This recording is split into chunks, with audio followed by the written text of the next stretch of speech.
Hello everyone. Have you found yourself bamboozled by the tricky pronunciation of English words? Most of us pronounce with a combination of some basic phonetic sounds, intuition, picking up habits from school, and sometimes going back to the dictionary. But even these tricks may fail us because English words sometimes become counterintuitive and we face problems due to the inconsistencies between pronunciation and spelling.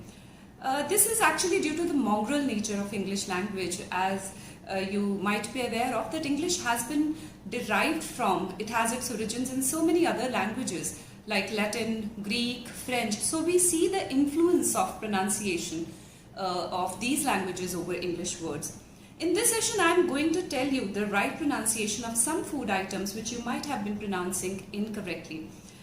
Interestingly, barring one or two, most of these food items are packed with nutrients. They are, in fact, some of our superfoods. So we see directly or indirectly we are under the lockdown effect or under the influence of COVID-19. So let's get going. So I welcome you to this session, and you can see on the slide these are the following words which I am going to cover in this session, the pronunciation of these tricky food names. Remember how your grandma made you eat soaked nuts every morning. It's ancient knowledge that these nuts are bunched of goodness. They boost alertness and preserve memory longer. But do we pronounce these correctly? So if you have been pronouncing it as almond, I'm sorry to say you're wrong. The correct pronunciation is almond, almond, almond, almond. L goes silent here and the right pronunciation is almond. Next we have this slide, and this is the picture of a marine and freshwater food fish which is rich in omega-3 fatty acids, loaded with nutrients and may reduce risk factors for several diseases, and it is often prescribed as supplement too. But how do we pronounce it? So if you have been pronouncing it as salmon, it is incorrect. The right pronunciation, as you can see on the screen as well, is salmon, salmon. Just as L was silent in almonds, L here is also silent, so it is salmon. These days, many restaurants offer a plethora of, mind it, it's restaurant and not restaurant, it is restaurant. Many restaurants offer a plethora of food items which are exotic, and we feel tempted to order but hold back at times because we are afraid of putting our foot wrong. But let me ease it for you, so the next time you pronounce it with confidence. This is a rustic crusty bread with toppings and is a mainstay at many Italian restaurants, and it is often served in many Indian restaurants and cafes also. This is an appetizer comprising slices of grilled bread dressed in olive oil and adorned with a number of toppings like garlic, tomatoes, basil. But what is the pronunciation? The right pronunciation, I have often heard people calling it bruschetta, which is not right. The right pronunciation is bruschetta. It is bruschetta. So next time when you order it, or you just pronounce it correctly. Yes, the next slide which we have here is the picture of a puffed up pastry which you might have eaten, you might have ordered at some restaurants. Surprisingly, this pastry is not French. It originated in Austria, a crescent-shaped pastry resembling the crescent moon of the Ottoman flag.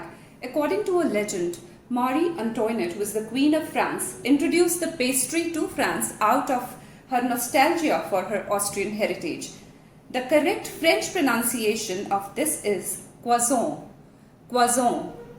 This is because T's at the end of the French words are usually silent unless it is two T's or an E after T.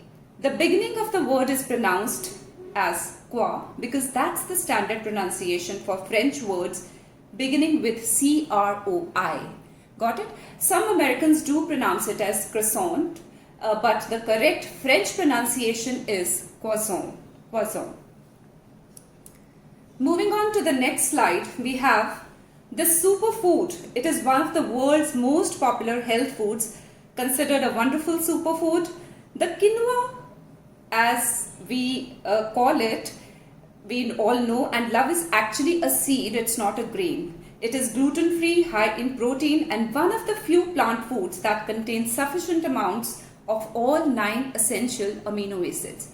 So, how do we pronounce it? It is not quinoa, it is quinoa. Quinoa.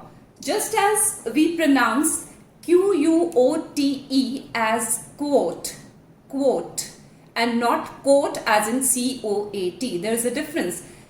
Understand the right pronunciation. It is not quinoa, it is quinoa. Quinoa. Right? And let's move on to the next one. And we have a thick paste-like food here, which is an incredibly popular Middle Eastern dip and spread, and it's a staple food of Syria. It's typically made by blending chickpeas, tahini, which are ground sesame seeds, olive oil, lemon juice and garlic in a food processor. It can be easily made at home, but you should pronounce it correctly. Not only is this dish delicious, but it is also versatile, packed with nutrients, and has been linked to many impressive health and nutritional benefits. So how are we going to pronounce it? It is not hummus as it is generally pronounced, which is a mispronunciation. The right pronunciation is hummus. The right pronunciation is hummus. Yes. This slide, as you can see, is a flat round shaped bread. These date back as far as 10,000 years before Christ. The word comes from the Spanish word torta, which means round cake. It's a name given by the Spaniards to the unleavened flat bread they found in Mexico among the Aztecs in the 16th century. And it was the principal food of the Aztecs, who were the dominant people in Mesoamerica in 1519. From the days of the Aztecs and the first known tortillas to today, tortillas have gone from an ethnic food to mainstream in the United States. So how are we going to pronounce it? These are not tortillas as is the general perception. These are tortillas. The L here is silent. So these are made from corn as well as wheat flour, and they come in every flavor imaginable. Today, tortillas are prepared using the same ingredients, but machines have replaced the Indian women working over a grinding slab. And each tortilla is perfect and uniform in size, and these are amazingly delicious and nutritious as well. Yes, moving on to the next one. This is a very popular fruit which is very tangy in flavor. We like it a lot, but maybe we are not pronouncing it correctly. So if you have been pronouncing it as raspberry, I'm sorry to say this is not the right pronunciation. The right pronunciation is either raspberry, raspberry or raspberry with a z sound, a slight z sound. It can be pronounced as raspberry or raspberry, right? Next we have a very popular food item which is served in salads. We like it in summers, but again, just see for yourself, check for yourself whether you have been pronouncing it correctly. This is not cucumber. This is not cucumber. The right pronunciation is cucumber. Cucumber. Cumber as in number, right? So the right pronunciation is cucumber. Next time when you buy, when you eat, do pronounce it correctly. Yes. Of course, the last but not the least one, we use it in chocolate cakes, we use it in desserts. Yes, desserts and not dessert. So please make sure that you pronounce the sweets which you have after meals as desserts and not dessert. So this is a bean which is very popular, but some people don't pronounce it correctly. If you are pronouncing it as cocoa, you are wrong. The right pronunciation is cocoa, cocoa powder. So that's how we come to an end of today's session. Thanks for being patient, and if you like the video, please let me know. Thank you. Bye bye.